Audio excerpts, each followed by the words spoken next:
வணக்கம் நண்பர்களே. கடந்த சில தினங்களாக பிரபல பாஸ்டர் ஜான் ஜெபராஜ் அவர்களை பற்றி நிறைய கூற்றுகள் கேட்டுட்டு இருந்தோம். இதில் அவர் போக்சோ சட்டத்தில் கைது செய்யப்பட்டதாக தகவல்களாக இருக்குது.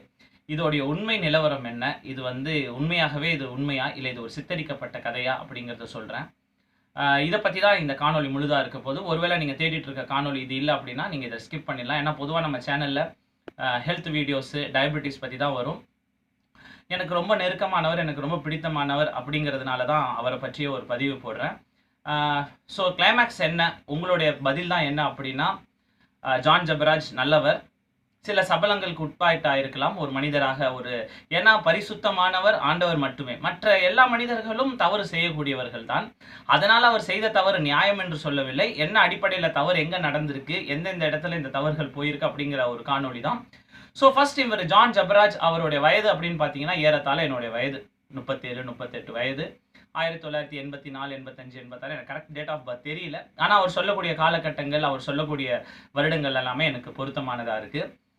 என்ன விஷயங்களில் உங்களுக்கு அவருக்கு ஒத்து போகுது அப்படின்னு பார்த்தா, அவர் பிறந்த ஊரான செங்கோட்டைக்கு நான் கடந்த 15 வருடங்களாக என் மருத்துவ ஊழியத்துக்காக நான் சென்று கொண்டிருக்கிறேன். அவர் பாடிய பாடல்களை நான் சில நேரங்களில் ரொம்பவும் ஒரு கஷ்டமான சூழலில் அந்த பாடல்கள் எல்லாமே இதில் மதங்களை தாண்டி இந்து மதம், கிறிஸ்துவ மதம், ஆண்டவர் ஒருவரே. அதாவது கவிக்கோ அப்துல் ரஹ்மான் ஐயா சொல்வார், இந்துக்கள் இறைவனை அதாவது பெருமாள் என்பார், சிவன் என்பர், முருகன் என்பர், கிறிஸ்துவர்கள் இயேசு என்பர், இஸ்லாமியர்கள் அல்லாஹ் என்பர், ஏன் நாஸ்திகவாதிகள் கூட இல்லை என்பர். ஆக கடவுளை நம் பல பேரில் கூப்பிட்டாலும் கடவுள் ஒருவரே. அவருடைய பாடல்களில் நிறைய விஷயங்கள்லாம் சொல்லியிருக்காரு. அதை மனதை தேற்றும் விதத்தில் எனக்கு மட்டும் இது கருத்து கிடையாது. பல பேர் நீங்கள் கமெண்ட்ஸில் பார்த்தீங்கன்னா, நான் ஒரு இந்து தான், ஆனால் இந்த பாடல் எனக்கு மிகவும் பிடித்த பாடல், இரவு தினமும் நான் கேட்டுதான் தூங்குவேன் அப்படின்னு பல பேர் மதங்களை தாண்டி அவர் சொல்லக்கூடிய நல்ல விஷயங்களை சொல்லியிருக்கிறாங்க. சரி, இவர் மேலே வச்சிருக்கிற குற்றச்சாட்டுகளை கடைசியாக வைக்கலாம். முதல் குற்றச்சாட்டு, இவர் பெரிய பிரபலமா அப்படிங்கிற அளவுக்கு இவர் ஜியு போப்பா, வீரமா முனிவரா அப்படின்னு கேட்டால் ஒருத்தர் போல ஒப்பிட முடியாது அப்படிங்கிறது தான். 35 வயதுல இவர் அடையக்கூடிய பிரபலங்கள் அப்படின்னு பார்த்தீங்கன்னா, இவர் ஒரு பாடல் போட்டாலே குறைஞ்சபட்சம் 10 மில்லியன் வியூஸ் வரும். ஒரு திரைப்படங்களுக்கு வரக்கூடிய பாடல்களுக்கான வரவேற்பை விட ஒரு தனி மனிதரா இவருடைய பாடல்கள் அதில் ரொம்ப பிரபலமான பாடல் அப்படின்னு பார்த்தீங்கன்னா, ஆயிரங்கள் பார்த்தாலும். இந்த பாட்டே உங்களுக்கு தெரியும், ஆயிரங்கள் பார்த்தாலும் கோடி சனம் இருந்தாலும். இந்த பாடல்கள் ஒலிக்காத தேவாலயங்களே கிடையாது. ரோமன் கத்தோலிக்க தேவாலயங்கள், எல்லா பாஸ்டர்கள் இருக்கிற பல தேவாலயங்கள்ல இந்த பாடல் ஒலிக்கப்பட்டிருக்குது. இதுல மிகவும் ரொம்ப பிரசித்தி பெற்ற பாடல் அப்படின்னு பார்த்தீங்கன்னா, உயர் மலையோ சமவெளியோ அப்படிங்கிற ஒரு பாடல் 55 மில்லியன் வியூஸ். ஒரு தனி மனிதனால இத்தனை வியூஸ் எடுத்திருக்கேன். ஏன்னா நிறைய பேர் கேட்குறாங்க, அவர் என்ன 3 தனிப்படை வைக்கிற அளவுக்கு அவர் அவ்வளோ பெரிய ஆளா, அவர் அவ்வளோ பிரபலம்? உண்மையாதான், பிரபலம் தான். என்ன இதுல 35 வயதுல அவருடைய பாடல்கள் ஸ்பாட்டிஃபை ஆப், ஆப்பிள் மியூசிக்கு, யூடியூப் மியூசிக்கு, ஜியோ சாவன், சாரிகாமே, ஹங்காமா எல்லாத்திலுமே அவர் பாடல்கள் பெய்டு மற்றும் நான் பெய்டு. அவருடைய சேனல்ல பாடல்கள் ஃப்ரீ, மற்றபடி கமர்ஷியல் சேனல்ஸில் அவர் பாடல்கள் இதாகிட்டு இருக்கு. ஸோ இவர் எடுத்தாப்புல அடுத்த குற்றச்சாட்டு, எடுத்தாப்புல அவர் பெரிய ஆள் ஆயிட்டாரா? அப்படி கிடையாது. அவர் எல்லா ஊழியர்களை போல நைட்டில் சுவரொட்டிகள் ஒட்டுறது, ஒரு பெரிய மீட்டிங்னா 2000 முட்டை 3000 முட்டைக்கு தோல் உரிக்கிறது, அதுக்கப்புறம் துண்டு பிரசுரங்கள் கொடுக்கறது, அந்த மாதிரி ஒரு எளிமையான வாழ்க்கையில தான் வராங்க. அடுத்தபடி பார்த்தீங்கன்னா, அவருடைய ஃபேமிலியை குற்றச்சாட்டு. அப்பா கிறிஸ்துவர், அம்மா இஸ்லாமியர். பிறகு அவங்க கிறிஸ்துவ மதத்தை ஏற்றுக்கிட்டாங்க. எந்த மதத்தை ஏற்றுக்கிட்டா என்ன, அவர் என்ன விஷயங்களை தவறாக சொல்லியிருக்காரு, எல்லாமே நல்ல விஷயங்களை பற்றி தான் சொல்லிட்டு வராரு. ஸோ இது மாதிரி அவர் அடுத்த பெரிய குற்றச்சாட்டு என்ன அப்படின்னா, இதுதான் ரொம்ப முக்கியமான விஷயம். ஒரு பிபிலிய சேவைகளை, அதாவது இந்த மார்னிங் ப்ரேயர் செஷன்ஸை ஒரு டிஸ்கோதேக் மாதிரி நடக்கிறாரு, ஒரு பப் மாதிரி நடத்துறாரு, சினிமா பாணியில நடத்துறாரு. இப்போ சில விஷயங்கள் கேட்குறேன், அம்மிகள் இருக்கா உங்க வீட்டில்? உரல் இருக்குதா? இல்லை நீங்க கையில தான் துணி துவைக்கிறீங்களா? காலங்கள் மாறி இருக்கிறேன். இப்போ யோசிச்சு பாருங்க, ஒரு காலகட்டத்தில் பைபிள் சர்வீஸ்க்கு, காலையில ப்ரேயர் செஷன்ஸ்க்கு வெறும் வயசானவங்க மட்டுமே, தாத்தா பாட்டி ஆண்டி அங்கிள் மட்டுமே கையில பைபிள் எடுத்துக்கிட்டு முக்காடை போட்டுக்கிட்டு கையில பனை ஓலையை வச்சுக்கிட்டு போயிட்டு இருந்த காலத்துல இளைஞர்கள் வீட்டில் நைட்ல எல்லாம் ஏதாவது ஒரு தவறான வேலைகளை செஞ்சு காலையில லேட்டா எழுந்திரிச்சு சிக்கன் பிரியாணி சவர்மா கிரில்லுன்னு போயிட்டு இருந்த காலகட்டத்தில் யோசிச்சு பார்க்கிறார் ஜான் ஜபராஜ். இந்த இளைஞர்களை எப்படி நம்ம ஒரு சபைக்குள்ள கூட்டிட்டு வர்றது அப்படின்னு பார்க்கிறாரு. என்ன அவங்கள இழுக்குதுன்னா சினிமா பாடல்கள்ல இருக்க அந்த வேகம், அந்த துடிப்பு. அவர் போட்ட எந்த ஒரு பாடல்லையும் விபிலிய வசனத்துல தவிர வேற எந்த வசனமும் வந்தது கிடையாது. எந்த பக்கம் வந்தாலும் நீங்க என் கூடாரம் தீங்கு என்னை நெருங்காது, துர்ச்சனை பிரவாகம் சூழ்ந்திட வந்தாலும் துளியும் என்னை அணுகாது, நான் துதித்து பாடும் போது சிறைச்சாலை கதவும் திறக்கும். அத மாதிரி எல்லா பாடல்களும் பாத்தீங்கன்னா விபிலிய வசனங்கள்ல இளைஞர்கள் பப்பு, டான்ஸ், தண்ணி, தம்மு, ஆன்ஸ், கூலிப்ஸ்னு வேகமா ஓடிக்கொண்டிருந்த இளைஞர்கள் புடிச்சு வந்து விபிலிய வசனங்களை தன்னுடைய அருமையான பாடல்கள் வழியா உச்சரிக்க செய்தார். இதெல்லாம் செஞ்சிட்டு இருக்க என்ன ஆச்சு அப்படின்னா சக பாஸ்டர்களுக்கு வந்து ஒரு பொறாமை வருது. என்னடா சின்ன பையன் இவ்வளோ தூரம் ஒரு பெரிய ஆளாயிட்டானே, இது என்ன இப்படி நடக்குதுன்னு சொல்லிட்டு. ஏன்னா ஊழியத்தோட சேர்த்து ஆஃபரிங்ஸும் வருது. ஆஃபரிங்ஸ் வந்து நம்ம சபைக்கு ஆஃபரிங்ஸ் எல்லாம் வரலையே அப்படின்னு தன்னுடைய பிரேயர் சர்வீஸ்ல ஆண்டவரை மட்டும் துதிக்க வேண்டிய வேலையை விட்டுட்டு இந்த பையன் என்ன பிள்ளாக்கா பையன், பொடி பையன் அப்படி இப்படின்னு அவரை சீண்டும் வகையில் பேசினதுனால அவரும் சில வார்த்தைகள் கொய்யா அப்படி இப்படி நாக்கமடிச்செல்லாம் என்னமோ சொல்லி இருக்கிறார். இல்லைன்னு சொல்ல, கோபம்ங்கிறது இயல்பு.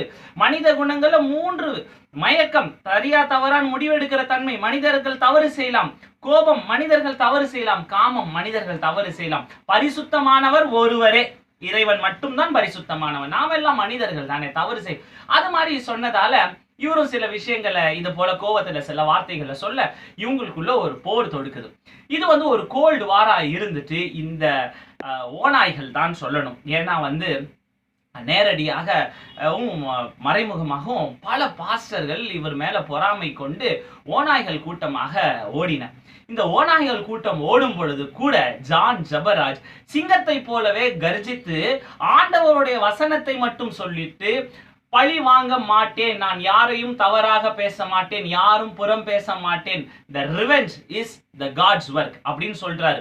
எனக்காக உனக்காக நான் யுத்தம் செய்கிறேன் என்ற கடவுள் வார்த்தையை அவர் அதை மதித்தார். அதை மதிச்சதால இந்த ஓநாய்கள் கூட்டம் வந்தது போது கூட அவர் வீழ்ச்சி அடையல.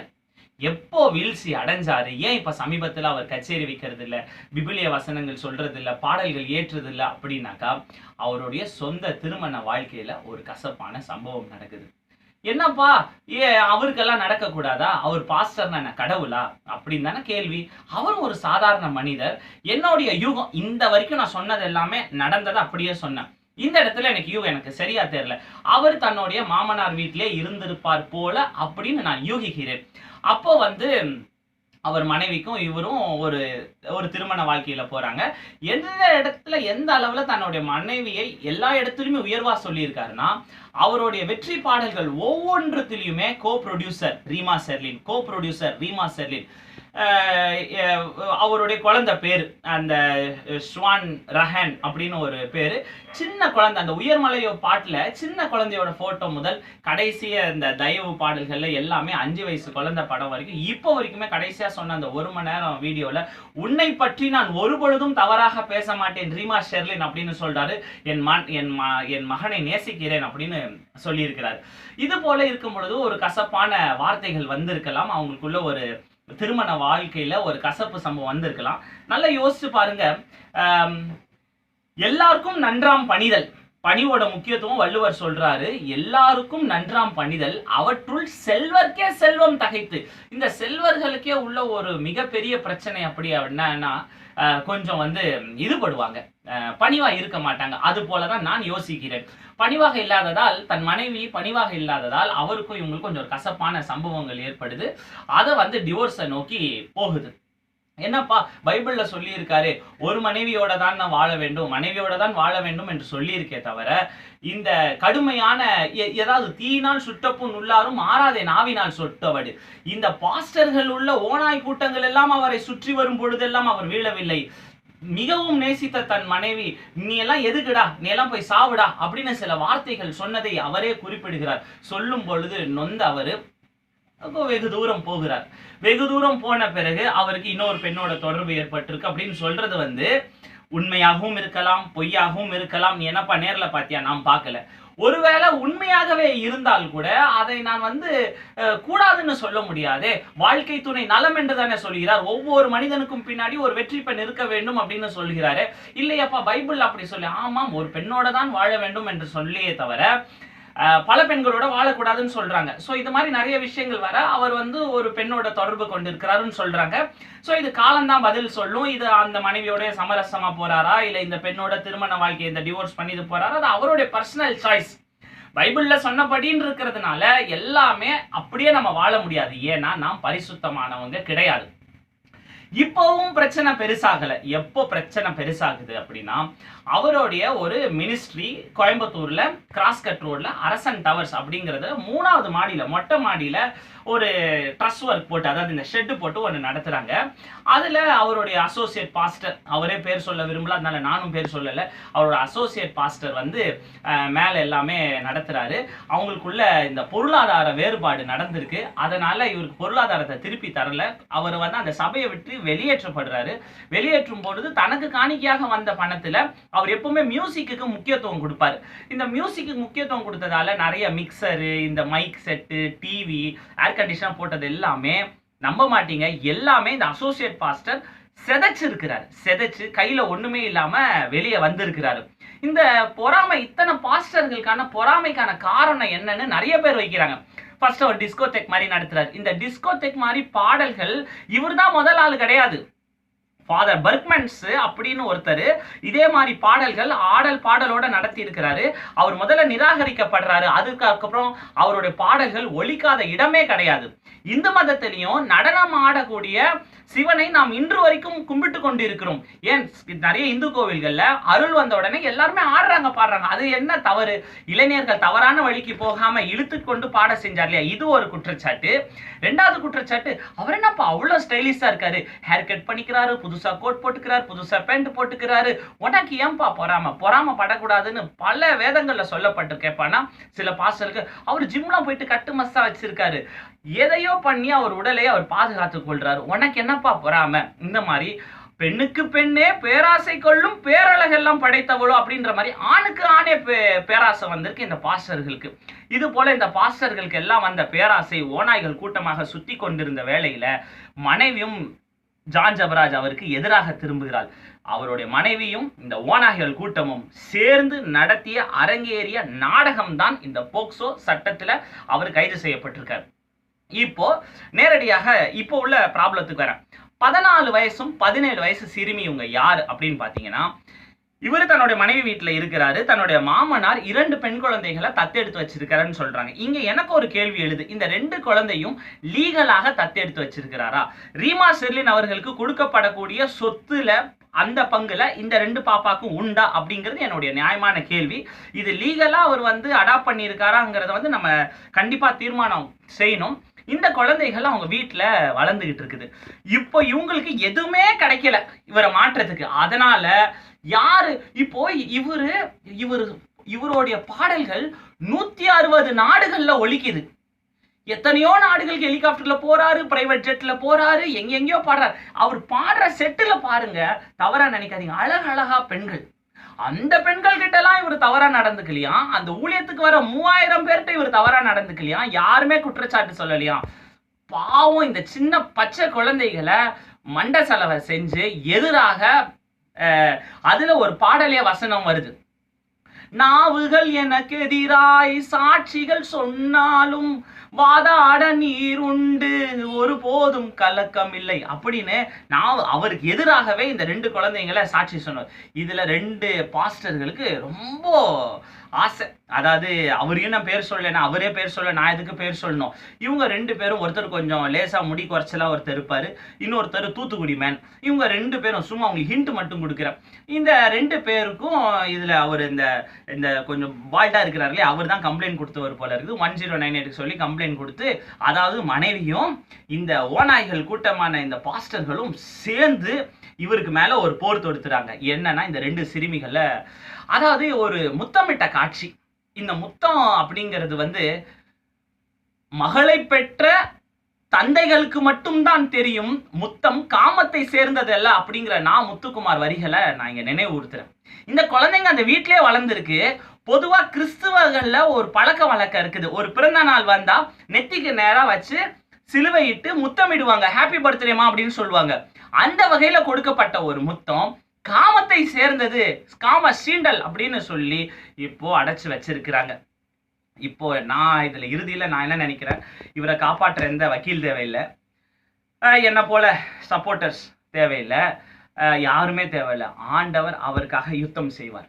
கண்டிப்பா ஆண்டவர் அவருக்காக யுத்தம் செய்வார். ஏன் அப்படின்னா அவர் is a blessed boy. Is a blessed boy. ஏன்னா சும்மா நானும் தான் ஏகப்பட்ட பாடல் பாடுறேன், எல்லாம் ஒலிக்குதா? நீங்களும் தான் பாடுறீங்க. அந்த சொல்றாங்களே இது ராமராஜ் பாடின மாதிரி இல்ல, அந்த மாடே பாடின மாதிரி இருக்குன்றாங்கல்ல, அப்படித்தானே இருக்கு. இவர் பாடல் பாடுனாக்கா இந்து கிறிஸ்துவன் மத ஒற்றுமையை கொண்டு வராருங்க. நான் பார்ன் ஹிந்து, நான் இந்துவாகவே பிறந்தேன், நான் இந்துவாக தான் சாவேன். இருந்தாலும் இவர் பாடல் பாடும் பொழுது இந்த பாடல் நல்லா இருக்கேப்பா, என்னப்பா தவறு, ஆண்டவர் நல்லவர், ஆமா இறைவன் நல்லவர் தானே, யார் சொன்னா கேட்டவர்னு, நல்லா இருக்கேப்பா அப்படின்னு நிறைய பாடல்கள் இவருக்காகவே. இவர் பாடிய பாடல்கள் அனைத்துமே யூடியூப் லைவ் மூலமா ஒரு கச்சேரி வைக்கிறேன். ஒரு 6 பாடல்கள் 7 பாடல்கள் வைக்கிறேன். ஸோ கண்டிப்பாக நான் துதித்து பாடும் பொழுது, நான் என்ன போல பல சப்போர்ட்டர்ஸ் இருப்பாங்க. நாங்கள் துதித்து பாடும் போது சிறைச்சாலை கதவுகள் திறக்கும். கண்டிப்பாக சிறைச்சாலை கதவுகள் திறக்கும். இவர் நிரபராதி அப்படிங்கிறது கண்டிப்பாக கோர்ட் தீர்ப்பளிக்கும்.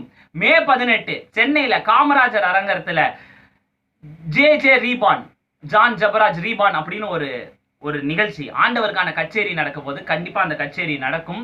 ஒருவேளை காலம் வழி சொல்லலைன்னா காலம் கடந்து நடக்கும், ஆனா கண்டிப்பா நடக்கும். ஜஸ்டிஸ் ஃபார் ஜான் ஜபராஜ் கண்டிப்பாக கிடைக்கும். இது என் மனதின் குரல். மன் கி பாத் அப்படின்னு சொல்றாங்களா, அப்படி கிடையாது. என் மனதின் குரல், என் மன் கி பாத்.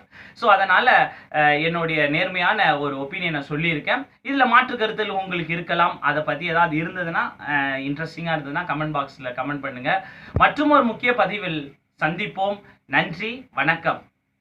ஸோ அவருக்காக நிறைவாக எனக்கு ரொம்ப பிடித்தமான அவருடைய பாடல், அதை இந்த கரோக்கெல்லாம் இல்லை, அப்படியே பாடுறேன். சும்மா நல்லா இருக்கா பாருங்க. நான் ஆண்டவரோட பாடல் எப்படி இருந்தாலும் நல்லவராக இருக்கும். ஆயிரங்கள் பார்த்தாலும் கோடிசனம் இருந்தாலும் உம்மை விட அழகு இன்னும் கண்டுபிடிக்கலையே. ஆயிரங்கள் பார்த்தாலும் கோடிசனம் இருந்தாலும் இயேசுவை போல் அழகு இன்னும் கண்டுபிடிக்கலையே. நான் உங்களை மறந்த போதும் நீங்க என்ன மறக்கவில்லை, அடக்கீழ விழுந்தும் நீங்க என்ன தூக்க மறக்கலையே. அட மனுஷன் மறந்தும் நீங்க என்ன விட்டு கொடுக்கலையே. உம்மை ஆராதிப்பேன் அழகே, என்னை மன்னிக்க வந்த அழகே. உம்மை பாட உம்மை புகழ ஒரு நாவு பத்தலையே. உம்மை ஆராதிப்பேன் அழகே, என்னை மன்னிக்க வந்த அழகே. உம்மை பாட உம்மை புகழ ஒரு நாவு பத்தலையே. காசு பணம் இல்லாம முகவரி இல்லாம தனிமையில் நாழுதத நீர் மறக்கலையே. காசு பணம் இல்லாம முகவரி இல்லாம தனிமையில் நாழுதத நீர் மறக்கலையே. நான் விழுந்து போய் கிடந்தேன், நான் நொறுக்கப்பட்டு கிடந்தேன், என்னை ஒட்டி சேர்க்க நீங்க வந்தத நான் மறக்கலையே. என் கண்ணீரை நீங்க தொடச்சு விட்டத நான் மறக்கலையே. உம்மை ஆராதிப்பேன் அழகே, என்னை மன்னிக்க வந்த அழகே. உம்மை பாட உம்மை புகழ ஒரு நாவு பத்தலையே. உம்மை பாட உம்மை புகழ ஒரு நாவு பத்தலையே. பிரைஸ் தி லார்ட், ஹல்லேலூயா. இறைவன் ஒருவனே, அவர் நல்லவர். கண்டிப்பாக அவருக்காக யுத்தம் செய்வார். மற்றும் ஒரு முக்கிய பதிவில் சந்திப்போம். நன்றி, வணக்கம்.